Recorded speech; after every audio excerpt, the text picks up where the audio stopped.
Welcome back guys to a brand new video. Now today we are going to be going through the brand new update which went live for ARK Survival Ascended, and for Lost Colony players I think you're going to be very happy with one of these changes, because it's been heavily reported that this has been an issue since the new map did launch. Also guys, ARK is actually about to break a little bit of a record, and we're going to talk about that later on. And we're also going to be talking about the new video I did yesterday, which is the future of ARK into 2026. And you guys asked me, Dom, could you actually show us the full product roadmap? So I'll do that at the end of the video. So if you enjoy it, drop a like, it seriously supports me, subscribe, and let's get in with the news. So again, season's greetings and happy holidays 2025. Wildcard said, as 2025 winds down, a huge thank you survivors. Your passion makes ARK what it is today, and we're heading into our annual holiday break to rest and recharge with loved ones before diving into an exciting year ahead. Don't worry, live operations and enforcement remain on duty if anything pops up while we're away. I have to give Wildcard a shout out in a second. I know there's issues, but let me 1 second. May your holiday season be joyful and peaceful across every map you call home, the Studio Wildcard team. Now, I just want to say thank you to Wildcard, because last year when Extinction launched, they went on their annual holiday, which they fully deserve. Everyone deserves a break. And there was nothing. There was no enforcement. There was nothing. And when you're releasing a DLC, especially on ARK, there's huge problems, right? And what I'm really liking is I'm hoping those guys that are doing the work over the break are still getting some, are relaxing. But they have actually been able to sort out some major issues over this time, like the new patch that's gone live. And I'm just personally grateful to everyone that is working over this break at Wildcard, because, any major issues that have come up, if no one was working, I don't even want to think about how bad that would have happened, especially with the memory leak issue. So anyway, yeah, that's what's going on. We're going to hop now over into the patch notes. I couldn't help but just add this in because it's Dolly, I'm going to step away now. Dolly's not working. The live ops teams are monitoring. Hopefully this is sorted, which it has now been. And also she gave away a free Lost Colony Steam key for the fastest gamer, which was pretty nice of her. We also gave away 5 in the LoadedCrysis cluster, which, by the way, guys, if you're not in the LoadedCrysis cluster, the link to our Discord is down below. The community is growing super fast and we're having so much fun over on Lost Colony.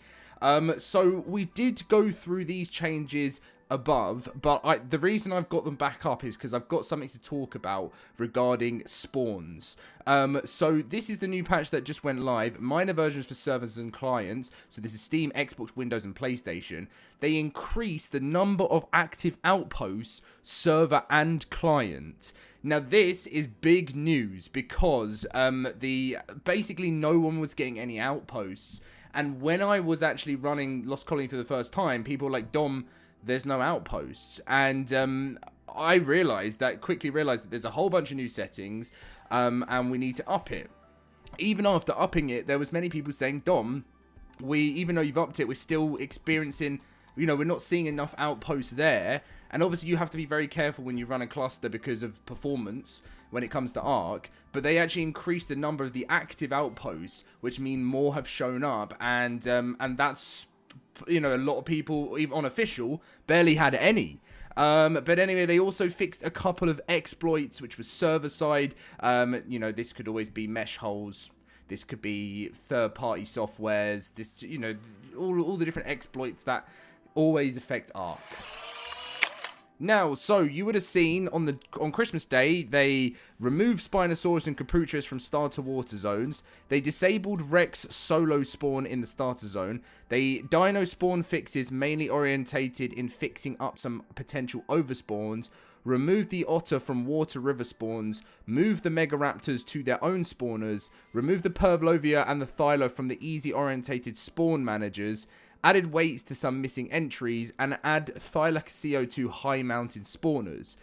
The reason I'm talking about this again is because there is still an issue with overspawns on Lost Colony and a couple of messed up creatures in the game which they still need to balance. Wildcard did say they'll do that, and they're currently monitoring the spawning and the overspawning on Lost Colony. I know there's still many to change with that, but they're monitoring what is the right changes, and we will get a new patch. Don't know when that patch is coming. Again, it's very random. Skittle seems to be just helping out so much over the Christmas break, so shout out to you. And Savala also, Savala Claus, I should say, over the Christmas break. So big shout out to all of those guys, and hopefully we will see these fixes go live over time. On the road to 2026, what are you guys up to for your New Year's? Are you staying in playing ARK? Are you chilling out? Or are you heading out? Whatever you're doing for New Year's Eve, I guess. Enjoy, and I'll see you when we get there. Now, I've got something to talk about, guys. I have something to talk about.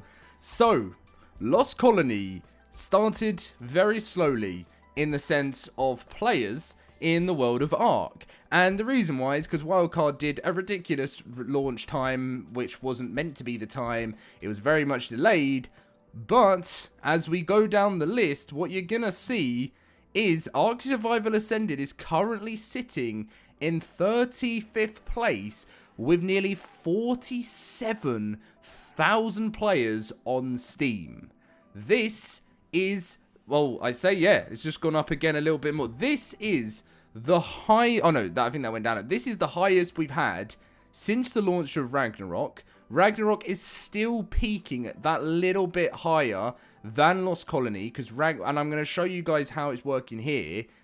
Is Lost Colony going to break the Steam record for ARK Survival Ascended since the launch of the game back in 2023? So when we come over to the maximum of how the game how the game's been, we had 98,000 players on launch. The game completely died. Well, I say completely died. It died to about 23,000 players. Then over time, there's finally some DLCs started launching, but because there was too much time between DLCs, it was sort of getting back closer to that 40,000. But when Ragnarok came out, it was that one DLC that had the chance to finally crack the 50,000 players on Steam. Now, there's been a huge drop again since Ragnarok. Valguero did pick up some players, but it's been nowhere near as popular. But with the launch of Lost Colony, will it do it? Especially over this Christmas and festive break. We will see. I will keep you guys up to date on whether we hit the 50k mark. And finally, here is your look at the ASA product roadmap of 2026 and 2027. So Survival of the Fittest is coming out on Q1 2026, and it's going to be released by Studio Sirens. Q2 2026 is the release of Bob's True Tales Part 1 and the Genesis Part 1 map, which is Tides of the Fortune, so it's going to be a pirate-inspired DLC. Q3 2026 is the launch of ARK World Creator, where you guys are going to get your hands on a new system, which you can create your own worlds. That's all we really know about it right now. Q4 2026 is ARK Dragontopia, which everyone is raving about, a How to Train Your Dragon DLC. So we'll hear more about that later on in the year. As for 2027, by the way, this is only the product roadmap. So there's other bits people have been talking about, Fjorda and that stuff. We might hear more about that later on. Q1 2027 is ARK Atlantis, which is going to be an underwater inspired map. Q2 2027, which is the delay of Genesis Part 2, but that is Bob's True Tales Galaxy Wars, which is a kind of Star Wars inspired DLC.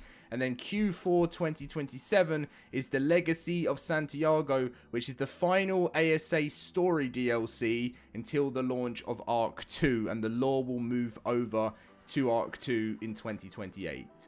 So that's how we're currently standing. Again, there's more DLCs and content that will be released over these 2 years. Other free maps that are still to launch, Fjorda, Crystal Isles, Lost Island and stuff. But that will come separately. These are just like kind of the products. And I'm hoping that means that Survival of the Fittest is going to be free, because if it's paid, it will fail straight away. Anyway, thank you very much for watching, guys. Leave a like, subscribe, and I will see you in my next video over the Christmas break.